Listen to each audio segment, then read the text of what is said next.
अस्सलाम वालेकुम, मैं हूं कैफे मत। आप देख रहे हैं कैफे दुनिया। वेलकम हो चुका है आप सबका एक नई वीडियो के अंदर। आज आप देख रहे होंगे मैं एक नए शख्स के साथ बैठा हूं। तो आज मैं आया था अपने भाई के वहाँ मुलाकात करने के लिए, जिसकी मैं वीडियो तो नहीं बनाया। फिर मैं मुझे मिले यहाँ पे हमारे भाई। सर, आपका क्या नाम है? मेरा नाम है मोहम्मद सरफराज। और इनसे मिल के मुझे काफ़ी अच्छा लगा। तो इनकी काफ़ी अच्छी स्टोरी है। मैंने इनसे सुना तो मुझे लगा क्यों ना आप लोगों के साथ शेयर की जाए और आप लोगों को कुछ सीखने को मिलेगा। तो आज हम भाई से पूछते हैं कि वो कतर में कब आए और किस तरह से आए और अभी वो क्या कर रहे हैं। तो भाई, आप कतर में किस तरह से आए थे और क्या सोच कर आए थे? मैं जब घर से आने से यहाँ आने के लिए मैं सोचा था, तो मेरा फर्स्ट प्लान बना था कि मैं नेपाल में लाइसेंस बनाऊँ। मैं नेपाल का हूँ। जी। लाइसेंस बनाऊँ, उसके बाद यहाँ से डायरेक्टली कतर में मैं जाऊँगा, तो किसी कंपनी में जाऊँगा। क्योंकि कंपनी में जाने से एक फ़ायदा ये होता है कि काम ढूंढना नहीं पड़ता, कंपनी आपको खुद काम देता है। जाहिर जाहिर सी बात है। तो उसके बाद मैं लाइसेंस बनाने के लिए मैं बात किया। बहुत सारी कंपनियां रहती है जो बात करके वो मेन सेटिंग से हो रहता है। तो वहाँ बात किया तो मेरा उम्र नहीं पहुँचा था हैवी लाइसेंस के लिए। मैं एक्सवेटर ऑपरेटर है। क्या होना चाहिए है लाइसेंस का उम्र? एज हैवी का? लाइसेंस के लिए 21 उम्र होना चाहिए। अच्छा, और वैसे? वैसे नॉर्मल लाइट बना रहे हो तो उस पर 18 प्लस होना चाहिए। अच्छा अच्छा।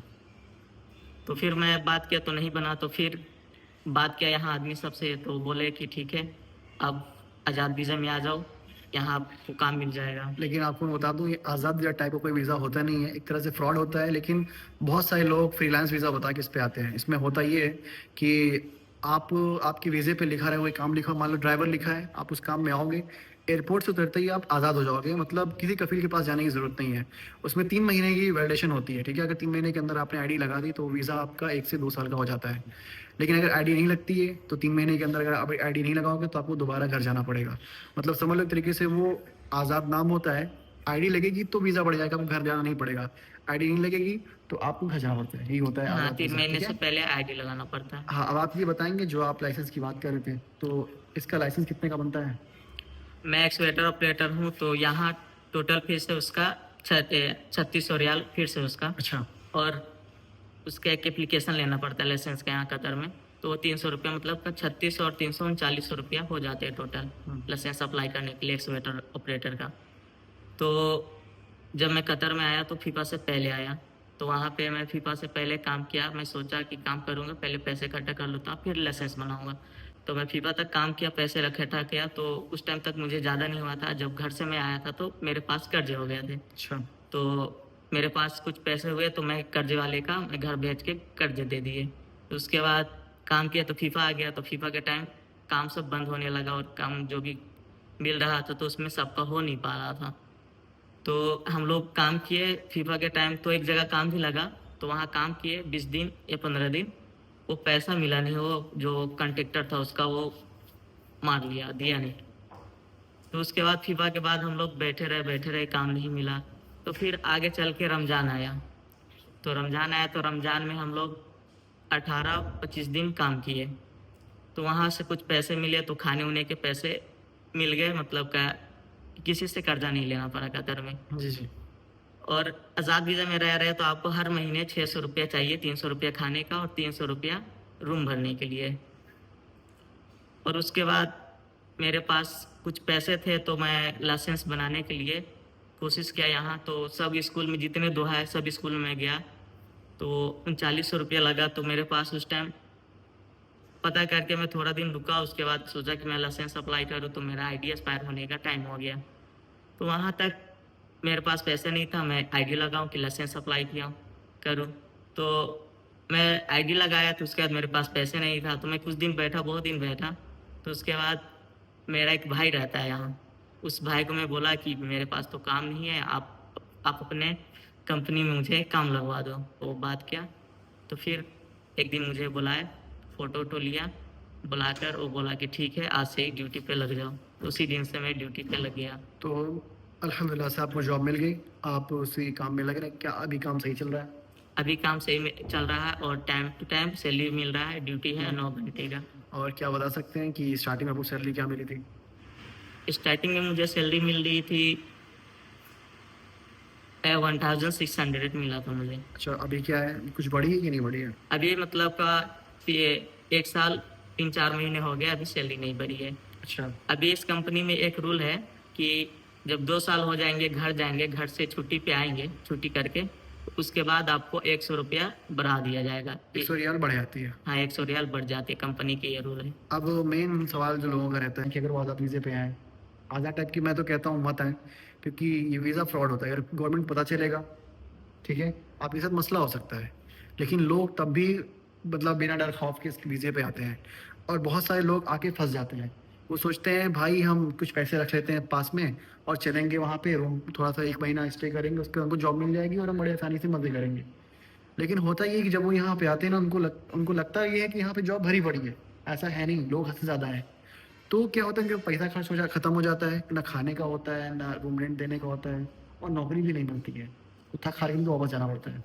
मेरा कलाम एक ही है कि आप जब कतर आ रहे हो, कोई सा भी देश में जा रहे हो, गल्फ में कतर या कुवैत हो गया, ओमान हो गया, दुबई हो गया, आप आज़ाद वीज़े में जा रहे हो तो वहाँ आपके जान पहचान वाले और रिश्तेदार हो जो आपका काम लगवा दे रहे हैं, तभी आप जाओ। नहीं तो जाकर आप बोवाओगे, आपका नसीब है सही तो आपको काम मिल जाएगा, नहीं नसीब है तो आप जाओगे, बोवाओगे, कर्जा करके फिर आप रिटर्न आना पड़ेगा, क्योंकि काम ऐसे नहीं मिलता है।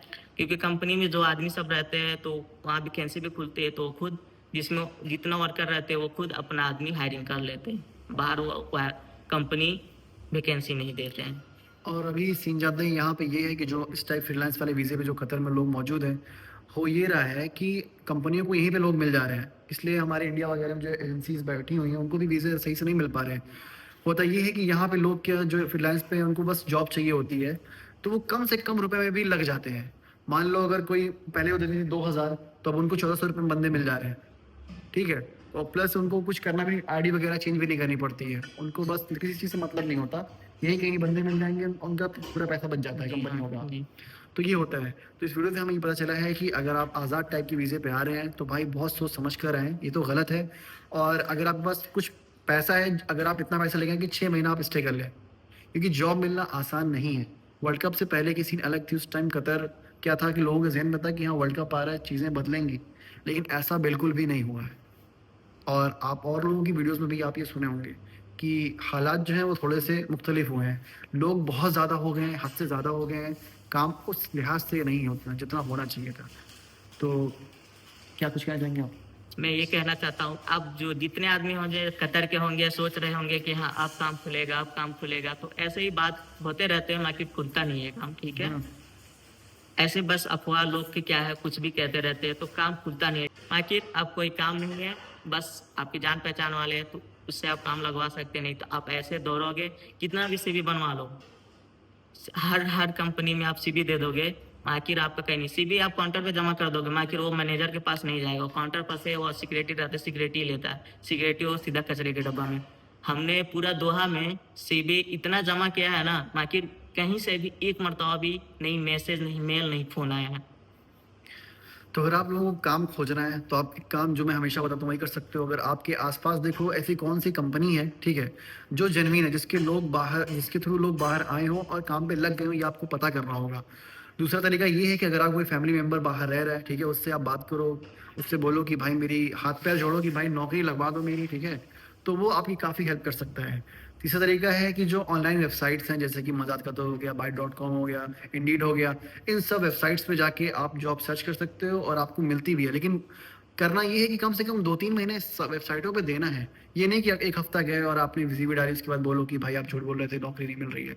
हर चीज़ में वक़्त लगता है, आपको वक़्त देना पड़ेगा।